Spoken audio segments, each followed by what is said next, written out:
Dan kami ingin jelaskan terkait gelar perkara ini beberapa hal sebagai berikut. Yang pertama, kami meyakini, kita semua segenap bangsa Indonesia meyakini bahwa sudah tidak tersisa lagi dari saudara Joko Widodo sisi kenegarawanannya meskipun seberat biji zarah. Kenapa? Karena sudah tidak mungkin lagi atau meminjam ungkapan laksana memasukkan gajah ke lubang jarum kalau kita mengharapkan saudara Joko Widodo menunjukkan ijazahnya sebagaimana itu ya pernah dilakukan oleh Pak Asrul Sani atau kalau di dunia internasional persoalan dengan kewarganegaraan yang pernah disampaikan oleh Obama. Jadi kesimpulan kami sampai hari ini kami tegaskan bahwa sudah tidak ada lagi sisa kenegarawanan dari saudara Joko Widodo, maka kami simpulkan tidak akan lagi mengemis-ngemis kepada saudara Joko Widodo untuk menunjukkan ijazahnya. Yang kedua, karena hari ini status ijazah konon asli tadi telah disita oleh penyidik Polda Metro Jaya, maka hari ini yang kami harapkan yang masih punya sifat kenegarawanan dari institusi aparat penegak hukum kita adalah penyidik dari Polda Metro Jaya, di mana diharapkan dalam proses gelar perkara nanti akses terhadap barang bukti diberikan oleh penyidik dan penyidik secara sukarela menunjukkan barang bukti yang telah menjadikan klien kami sebagai tersangka. Sebab tidak mungkin ada orang dinyatakan sebagai fitnah dan pencemaran nama baik menyimpulkan ijazah saudara Joko Widodo itu palsu sebelum ada bukti ijazah asli ditampilkan. Dan sebenarnya dalam konteks pemeriksaan umum biasa saja seorang penyidik menunjukkan barang bukti yang telah disita untuk meminta keyakinan sekaligus memastikan orang yang mau diperiksa apakah sudah melihat atau belum.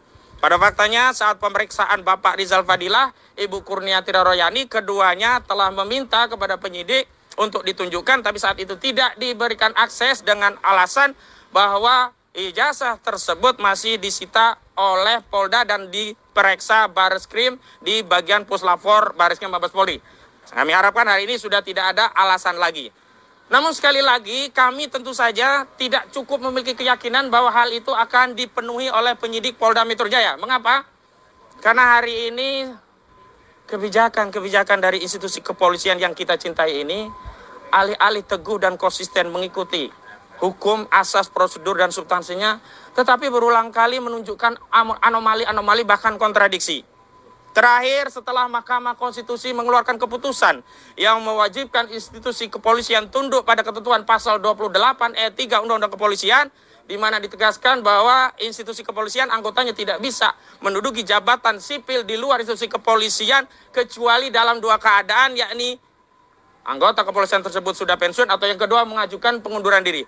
Tapi lagi-lagi kita justru malah kecewa karena bukannya atau alih-alih menerbitkan peraturan Kapolri untuk mentaati konsekuensi dari putusan Mahkamah Konstitusi.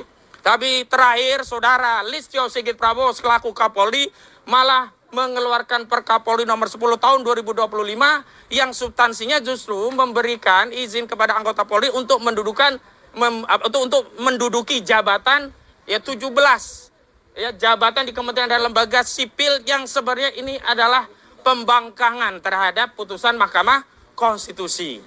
Jadi kami datang memenuhi undangan ini bukan karena akan ada keyakinan apa yang kami mintakan akan dipenuhi oleh institusi kepolisian, tapi kami memiliki niat akan kami sampaikan kepada seluruh rakyat.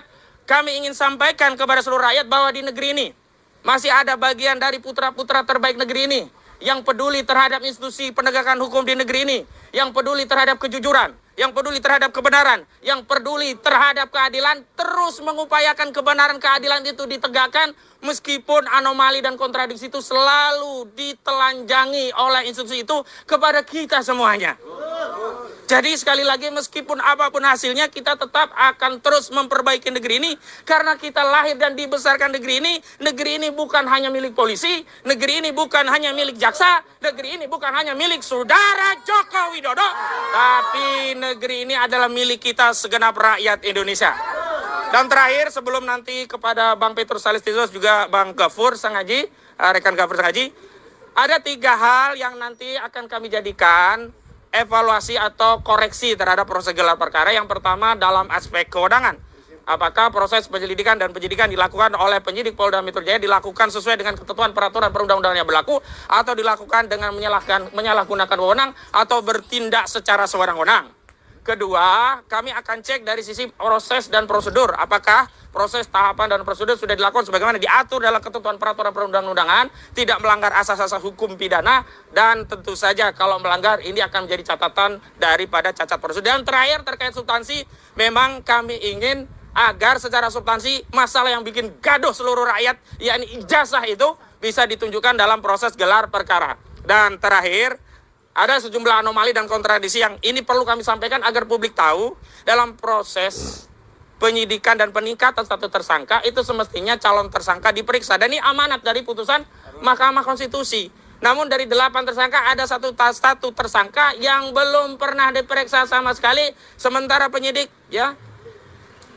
kemudian secara sepihak ikut menetapkan yang bersangkutan sebagai tersangka. Meskipun ini hanya satu tersangka, tetapi esensinya ini adalah cacat prosedur secara keseluruhan. Kenapa? Karena ini satu paket. Saat pemberitahuan SPDP, kita semuanya dijadikan satu dalam satu berkas.